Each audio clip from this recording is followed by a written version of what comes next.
आज हम ऐसी बुक के बारे में समझने जा रहे हैं जो इतनी ज्यादा डार्क है, जिसमें मैनिपुलेशन, ब्रेन वॉशिंग के बारे में बताया गया है। ये इतनी ज्यादा डार्क बुक है, जब इसे ऋतिक रोशन ने पढ़ा तो अपने कैप्शन में लिखा, a part of me wishes I had never read this one. मेरे मन का एक हिस्सा चाहता है कि मैंने इसे कभी पढ़ा ही ना होता। अब तुम इसी से अंदाजा लगा सकते हो कि ये बुक कितनी डार्क और मैनिपुलेशन से भरी हुई है। इसके अलावा इसमें हमें ये भी बताया जाता है कि किस तरह ब्रेन वॉशिंग की जाती है। इसलिए वीडियो की शुरू मैं ही तुम्हें वार्निंग दे देता हूँ, इस वीडियो से अच्छे बच्चे दूर रहे, क्योंकि वीडियो के लास्ट में तुम नहीं रहोगे। इसमें तुम्हारी नैतिकता चूर चूर हो जाएगी। इस बुक का नाम है 1984, जिसे लिखा है जॉर्ज ऑरवेल ने। सोचो, अगर मैं तुमसे कहूँ कि इस वक्त तुम अकेले नहीं हो, कि इस पल भी कोई है जो तुम्हारी सांसों की रफ्तार जानता है, तुम्हारी आंखों की हरकत पढ़ रहा है और तुम्हारे दिमाग में उठने वाली हर छोटी सोच को गिन रहा है। तुम हंसोगे, कहोगे इतना भी क्या डर। लेकिन सवाल ये नहीं है कि कोई देख रहा है या नहीं, सवाल ये है अगर देख रहा हो तो तुम क्या कर पाओगे। ये कहानी भविष्य की नहीं है, ये कहानी कल्पना की नहीं है, ये कहानी तुम्हारी ही है। बस फर्क इतना है कि यहाँ जेल की दीवारें नहीं दिखती,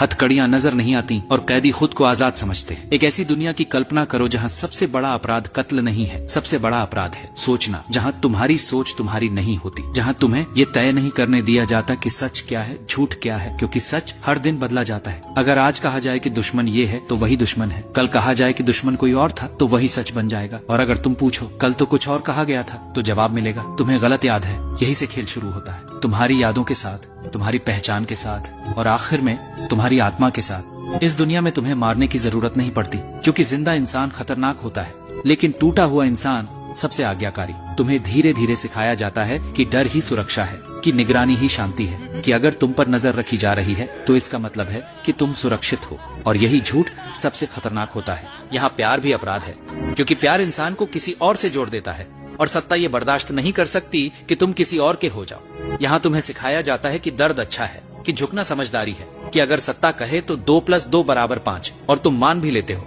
न इसलिए कि तुम बेवकूफ हो, बल्कि इसलिए कि तुम थक चुके हो सच साबित करते करते, थक चुके हो यादें संभालते संभालते, थक चुके हो खुद को बचाते बचाते। और फिर एक दिन तुम्हें एहसास होता है, तुम अब बहस नहीं करना चाहते, तुम अब सच नहीं जानना चाहते, तुम बस चाहते हो कि दर्द रुक जाए। यही वो पल है जहाँ सत्ता जीत जाती है, न गोलियों से, न जेल से, बल्कि डर से। अब सोचो, अगर कोई ऐसी दुनिया हो जहां तुम्हें ये भी पता ना हो कि तुम पर नजर रखी जा रही है या नहीं, तो क्या तुम खुद ही खुद को कंट्रोल नहीं करने लगोगे?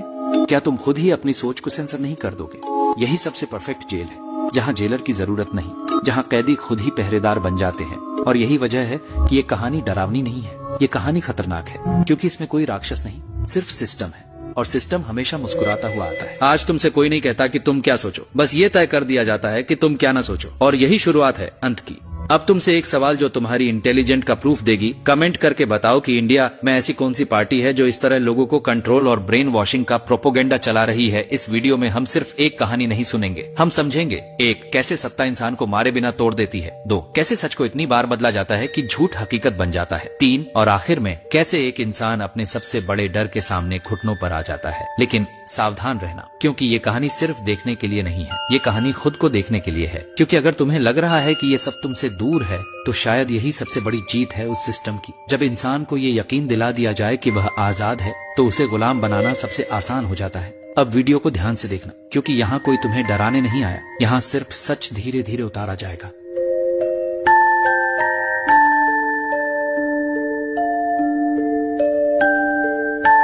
एक ऐसी दुनिया की कल्पना करो जहां तरक्की ने इंसान को आजाद नहीं किया, बल्कि उसे कैदी बना दिया। जहां तकनीक आराम देने के लिए नहीं, बल्कि निगरानी रखने के लिए पैदा की गई। यही दुनिया है 1984 की, एक अंधेरी, दम घोंट देने वाली दुनिया, जहां हर सांस, हर नजर, हर सोच किसी और की होती है। इस दुनिया को रचने वाला लेखक है जॉर्ज ऑरवेल, और इस दुनिया का नाम है ओशिनिया। ओशिनिया कोई आम देश नहीं, ये एक सुपर स्टेट है, एक ऐसा राज्य जहां सत्ता ऊपर से नीचे नहीं, बल्कि दिमाग के अंदर उतरती है। यहाँ शासन चलता है इंग्लिश सोशलिज्म के नाम पर, जिसे लोग कहते हैं इंकसॉक। इस दुनिया में कुल 3 महाशक्तियां हैं, ओशियानिया, यूरेशिया, ईस्टेशिया, तीनों हमेशा युद्ध में रहती हैं। लेकिन सच ये है कि किसी को नहीं पता दुश्मन सच में कौन है, क्योंकि दुश्मन हर हफ्ते बदल सकता है और अतीत हर दिन। ओशियानिया के भीतर सत्ता 2 हिस्सों में बंटी है। इनर पार्टी, शासक वर्ग, जिनकी आंखें सब पर होती हैं। आउटर पार्टी, आम नागरिक जो बस जीने की इजाजत रखते हैं। और इन सब के ऊपर एक चेहरा, एक नाम, एक डर, बिग ब्रदर। लंदन की हर दीवार पर उसकी तस्वीरें लगी हैं, काली बाल, भारी मूछें और वो आंखें जो सीधे तुम्हारी आत्मा में झांकती हैं। हर तस्वीर के नीचे एक ही line, big brother is watching you. ये चेतावनी नहीं है, ये सच्चाई है। इस कहानी का नायक है विंस्टन स्मिथ। वह कोई क्रांतिकारी नहीं है, वह कोई हीरो नहीं है, वह सिर्फ सोचने वाला इंसान है, और यही उसकी सबसे बड़ी गलती है। विंस्टन काम करता है मिनिस्ट्री ऑफ ट्रूथ में, लेकिन नाम से धोखा मत खाना। यहाँ ट्रूथ का मतलब सच नहीं, बल्कि झूठ को सच बनाना है। विंस्टन का काम है पुराने दस्तावेज बदलना, अखबारों को फिर से लिखना, इतिहास को मिटाना। जो बात पार्टी के खिलाफ जाती है उसे फेंक दिया जाता है मेमोरी होल में, जहाँ कागज जलता नहीं बल्कि सच मर जाता है। बाकी मंत्रालय भी उतने ही भयावह हैं। मिनिस्ट्री ऑफ लव, जहाँ प्यार नहीं बल्कि यातना मिलती है। मिनिस्ट्री ऑफ पीस, जो युद्ध चलाती है। मिनिस्ट्री ऑफ प्लेंटी, जो घटिया सामान बनाती है और उसे विजौरी का नाम देती है। विजौरी सिगरेट, विक्ट्री जिन, विक्ट्री कॉफी, नाम जीत का, स्वाद सड़ांत का। विंस्टन पार्टी से कभी जुड़ नहीं पाया। वह मानता है कि अतीत बदला नहीं जा सकता, कि सच सच ही रहता है, और यही सोच उसे खतरनाक बना देती है। वह चाहता है निजता, प्यार, आजादी, लेकिन इस दुनिया में सोचना भी अपराध है। इसे कहते हैं थॉट क्राइम, और इसकी सजा है गिरफ्तारी, यातना या मौत। विंस्टन अपने छोटे से कमरे में एक डायरी लिखता है। कमरे में लगा है टेलीस्क्रीन, एक स्क्रीन जो दिखाती भी है और देखती भी है। यही स्क्रीन थॉट पुलिस की आंख है, जो सुनती है, देखती है और इंतजार करती है एक छोटी सी गलती का। हर दिन विंस्टन को 2 मिनट्स हेट में बैठना पड़ता है। स्क्रीन पर दुश्मन दिखाया जाता है, लोग चीखते हैं, गालियां देते हैं, नफरत उगलते हैं, इतनी जोर से कि नफरत आदत बन जाती है। विंस्टन भी चिल्लाता है, क्योंकि चुप रहना सबसे बड़ा शक है। अतीत की तलाश उसे एक दिन एक पुरानी दुकान तक ले जाती है, जहां उसे मिला था उसका डायरी, और दुकान का मालिक एक बूढ़ा शांत आदमी, मिस्टर चार्लिंगटन। एक ऐसा इंसान जो इस दुनिया में अब भी इंसान लगता है, लेकिन 1984 की दुनिया में हर नरमी के पीछे या तो जाल होता है या मौत। जब सत्ता को तुम्हारी सोच पर कब्जा करना हो तो वो तुम्हें मारती नहीं, वो तुम्हें बदल देती है। दुकान के ऊपर एक कमरा था, पुराना, धूल से भरा हुआ, पुरानी चीजों की खुशबू से सना हुआ। मिस्टर चार्लिंगटन उसे वह कमरा दिखाता है, और विंस्टन की आंखों में पहली बार एक सपना जन्म लेता है। एक ऐसी जगह जहां टेलीस्क्रीन नहीं है, जहां कोई आंख नहीं देखती, जहां सांस लेना अपराध नहीं है। वह सोचता है अगर यहाँ रहा जाए तो शायद इंसान बना रहा जा सकता है। एक दिन मिनिस्ट्री ऑफ ट्रूथ में एक काली बालों वाली लड़की विंस्टन के सामने गिर जाती है। एक मामूली सा हादसा। विंस्टन उसे उठाने के लिए झुकता है, और उसी पल वह लड़की उसके हाथ में एक छोटा सा कागजा सरका देती है। कागज पर सिर्फ 3 शब्द लिखे थे, आई लव यू। उस पल विंस्टन का दिल नहीं धड़कता, वह फट जाता है, डर से, उत्साह से, और उस अपराध से जो उसने अभी तक किया भी नहीं। उस लड़की का नाम है जूलिया, और इस दुनिया में प्यार सबसे बड़ा जुर्म है। पार्टी ने सेक्स को पाप बना दिया है, आनंद को गुनाह, और शादी सरकार की इजाजत के बिना अपराध। इनको सैक का नियम साफ है, इच्छा तुम्हारी नहीं हो सकती। कई सावधानियों के बाद, कई डर के साथ जूलिया और विंस्टन एक जंगल के बीच एक सुनसान जगह पर मिलते हैं। पहली बार विंस्टन उसका नाम सुनता है। वहां दोनों एक दूसरे को नहीं बल्कि अपनी नफरत को पहचानते हैं। पार्टी के खिलाफ, झूठ के खिलाफ, इस नकली दुनिया के खिलाफ। धीरे धीरे नफरत प्यार में बदल जाती है। विंस्टन मानता है पार्टी को गिराया जा सकता है। जूलिया मानती है बस दोहरी जिंदगी जी लेना काफी है। 2 सोचे, एक प्यार। आखिरकार विंस्टन उस कमरे को किराए पर ले लेता है जो मिस्टर चैरिंगटन की दुकान के ऊपर है। वही कमरा जहां समय रुका हुआ लगता है, वहीं वे चोरी छुपे मिलते हैं, क्योंकि बाहर सिर्फ नजरें हैं और शब्दों पर भी पहरा। इसी बीच पार्टी का एक बड़ा सदस्य विंस्टन की जिंदगी में दाखिल होता है। उसका नाम है ओब्रायन। वह वही आदमी है जो 2 मिनट्स हेट में हमेशा आगे बैठता है। एक दिन वह विंस्टन को चुपचाप अपना पता दे देता है, बस एक कागज। लेकिन उस कागज में विंस्टन को क्रांति दिखती है। उसे लगता है शायद ये आदमी ब्रदरहुड का हिस्सा है, शायद अब असली लड़ाई शुरू होगी। कुछ समय बाद विंस्टन और जूलिया ओब्रायन के घर जाते हैं। वह इनर पार्टी का सदस्य है, शानदार जिंदगी, और सबसे बड़ा अजूबा, वह अपना टेलीस्क्रीन बंद कर सकता है। विंस्टन पहली बार खुलकर बोलता है। वह पार्टी से नफरत करता है, वह झूठ को सच नहीं मानता, वह आजादी चाहता है। ओब्रायन मुस्कुराता है, वह उन्हें ब्रदरहुड में शामिल कर लेता है, लेकिन एक शर्त के साथ, तुम्हें हमारे लिए कुछ भी करने के लिए तैयार रहना होगा। विंस्टन और जूलिया मान जाते हैं, बस एक बात से इनकार करते हैं, हम एक दूसरे से अलग नहीं होंगे। फिर आता है हेट वीक, और पार्टी का दुश्मन बदल जाता है। अब यूरेशिया नहीं, ईस्ट एशिया दुश्मन है, और पार्टी हमेशा से ईस्ट एशिया से ही युद्ध में थी। इतिहास एक रात में बदल जाता है। विंस्टन को घंटों काम करना पड़ता है ताकि सारे पुराने दस्तावेज बदले जा सकें। सच फिर जलाया जाता है। एक दिन एक रहस्यमयी आदमी विंस्टन को एक ब्रीफकेस देता है, बिना कुछ कहे चला जाता है। अंदर एक किताब है, वही किताब जिसे विंस्टन बाद में जूलिया को पढ़कर सुनाता है मिस्टर चैरिंगटन के कमरे में। किताब बताती है ओशिनिया का असली इतिहास, कैपिटलिज्म बनाम टोटलिटेरियनिज्म, पार्टी का असली मकसद। पढ़ते पढ़ते दोनों सो जाते हैं। कुछ घंटे बाद विंस्टन की नींद खुलती है, और वह बुदबुदाता है वही वाक्य जो उसके दिल की सच्चाई बन चुका है, वी आर द डेड। जब तुम्हें सच दिखा दिया जाता है तो बचने का कोई रास्ता नहीं होता। बस इंतजार होता है टूटने का। अचानक दीवार से एक आवाज गूंजती है, you are the dead. Winston सन्न रह जाता है। वही शब्द जो उसने अभी अभी बुदबुदाए थे। दीवार पर लगी तस्वीर खिसकती है और उसके पीछे से एक टेलीस्क्रीन झांकता है। वो हमेशा से वहां था, देखता हुआ, सुनता हुआ, इंतजार करता हुआ। दरवाजा टूटता है। वर्दी पहने लोग कमरे में घुस आते हैं और उनके साथ मिस्टर चैरिंगटन। अब वह बूढ़ा नहीं लगता, उसका चेहरा बदल चुका है। वह कहीं ज्यादा जवान है। सच सामने आता है। वह थॉट पुलिस का सदस्य है। एक नकाब, एक किरदार, एक जाल। विंस्टन और जूलिया को पकड़ लिया जाता है, अलग कर दिया जाता है। उन्हें लाया जाता है मिनिस्ट्री ऑफ लव में, जहां न प्यार है, न दया, न इंसानियत। एक अंधेरी कोठरी में विंस्टन को समझ आ जाता है ओब्रायन कभी भी ब्रदरहुड का हिस्सा नहीं था। वह हमेशा से मिनिस्ट्री ऑफ लव में ही काम करता था, शुरू से। फिर शुरू होती है यातना, मार, बिजली के झटके, भूख, नींद की कमी।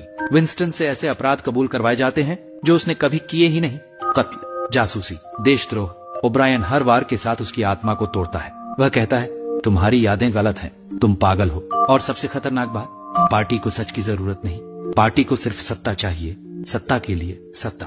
ओब्रायन पागलपन भरी शांति से समझाता है, पार्टी हमेशा जीतेगी, पार्टी हमेशा सही है और एक दिन पूरी दुनिया पार्टी की होगी। विंस्टन बहस नहीं कर पाता क्योंकि तर्क यहाँ काम नहीं करता, यहाँ सिर्फ दर्द काम करता है। धीरे धीरे उसे सिखाया जाता है पार्टी का सच, मार से, बिजली से, भूख से। ओब्रायन उससे कहलवाता है, अगर पार्टी कहे तो 2 + 2 = 5। और विंस्टन मान लेता है, नहीं क्योंकि वह समझ गया है, बल्कि इसलिए क्योंकि वह टूट चुका है। अब मार नहीं पड़ती, उसे खाना मिलता है, नींद मिलती है, लेकिन लाइट कभी बंद नहीं होती। वह पार्टी की दुनिया को मानता हुआ दिखता है, लेकिन भीतर एक आखिरी चीज अब भी बची है, जूलिया के लिए उसका प्यार। ओब्रायन वही भी छीनने आता है। वह विंस्टन को ले जाता है रूम 108 में, उस कमरे में जहां हर इंसान के लिए सबसे बुरा डर रखा जाता है।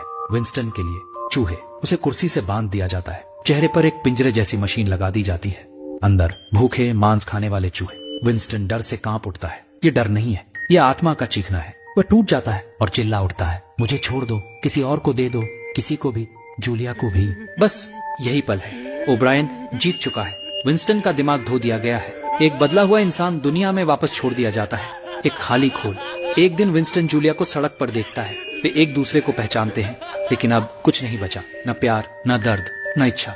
दोनों ने एक दूसरे को धोखा दिया था और जेल ने उन्हें पूरी तरह बदल दिया था। अब विंस्टन के पास एक मामूली नौकरी है, पैसे अच्छे मिलते हैं, मतलब शून्य। वह रोज एक कैफे में बैठता है, विक्टरी जिन पीता है, शतरंज खेलता है, हमेशा उसी सीट पर। एक दिन खबर आती है, ओशिनिया ने यूरेशिया के हमले को नाकाम कर दिया है। लोग जश्न मना रहे हैं। विंस्टन सामने लगी तस्वीर को देखता है, काले बाल, भारी मूछें, वही आंखें। उसकी आंखों से आंसू गिरते हैं, दर्द के नहीं, खुशी के। अब वह पूरी तरह ठीक हो चुका है। मिनिस्ट्री ऑफ लव का काम पूरा हो चुका है। Winston loves big brother. जब इंसान से उसका डर छीन लिया जाता है तो वह टूटता है, लेकिन जब उसे उसका डर दिखा दिया जाता है तो वह झुक जाता है।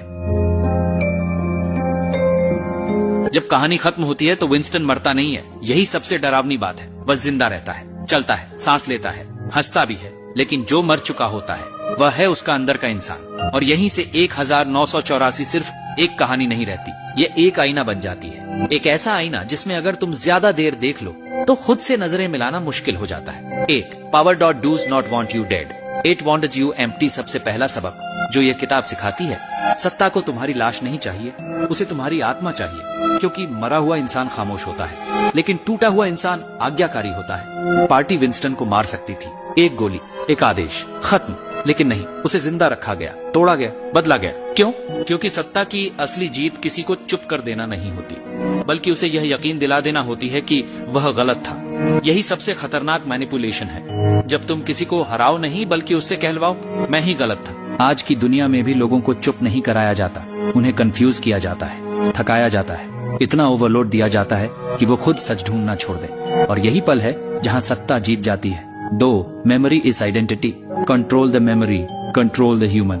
1984 का दूसरा सबसे खतरनाक सच, तुम वही हो जो तुम्हें याद है, और अगर तुम्हारी यादें बदली जा सकें तो तुम्हें बदला जा सकता है। पार्टी अतीत बदलती है, अखबार, रिकॉर्ड, इतिहास, और फिर कहती है तुम्हें गलत याद है। धीरे धीरे इंसान अपनी ही यादों पर शक करने लगता है, और जब इंसान खुद पर भरोसा खो देता है तो वह किसी और पर भरोसा करने लगता है। यही वजह है कि प्रोपेगेंडा सिर्फ झूठ नहीं होता, वह रेपिटेशन होता है, बार बार, इतनी बार कि सच थक जाए और झूठ आराम से बैठ जाए। आज भी देखो, नैरेटिव बदलते हैं, फैक्ट्स घुमाए जाते हैं, कॉन्टेक्स्ट काटा जाता है, और इंसान सोचता है शायद मैं ही गलत समझ रहा हूँ। नहीं, यही मैनिपुलेशन है। 3 डर सबसे मजबूत रिश्ता होता है। डर तुम्हें जोड़ता है नियमों से, निगरानी से, चुप्पी से। जूलिया और विंस्टन का प्यार पार्टी के लिए खतरा था, क्योंकि प्यार आजादी सिखाता है, और इसलिए रूम 101 जरूरी था। रूम 101 कोई कमरा नहीं है, रूम 101 एक सिद्धांत है। हर इंसान का एक डर होता है, और वही डर उसकी चाबी है।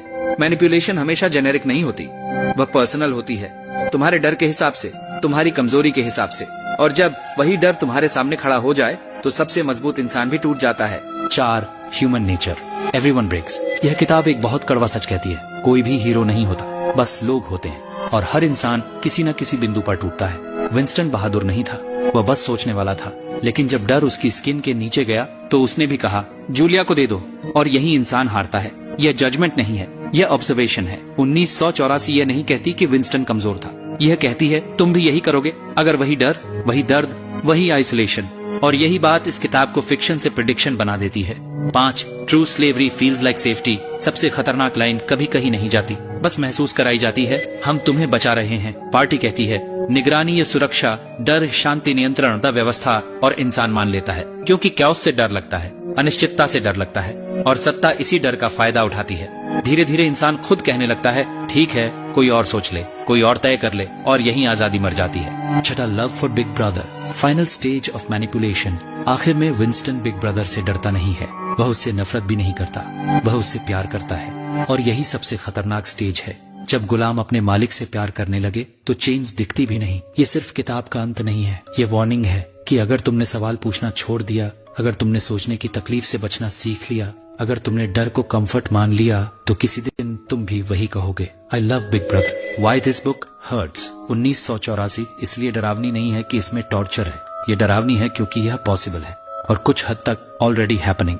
ये किताब हमें सिखाती है सच फ्रैजिल होता है, इंसान मैनिपुलेबल होता है, और सत्ता अगर अनचेक्ड हो तो भगवान बनना चाहती है। सबसे खतरनाक जेल वो होती है जिसे तुम घर समझ लो। अगर इस वीडियो के बाद तुम थोड़ा अनकंफर्टेबल हो तो अच्छा है, क्योंकि डिस्कम्फर्ट जागने की पहली निशानी है। सोचना बंद मत करना, सवाल पूछना मत छोड़ना, क्योंकि जिस दिन तुमने सोचना छोड़ दिया उसी दिन कोई और तुम्हारी जगह सोचने लगेगा।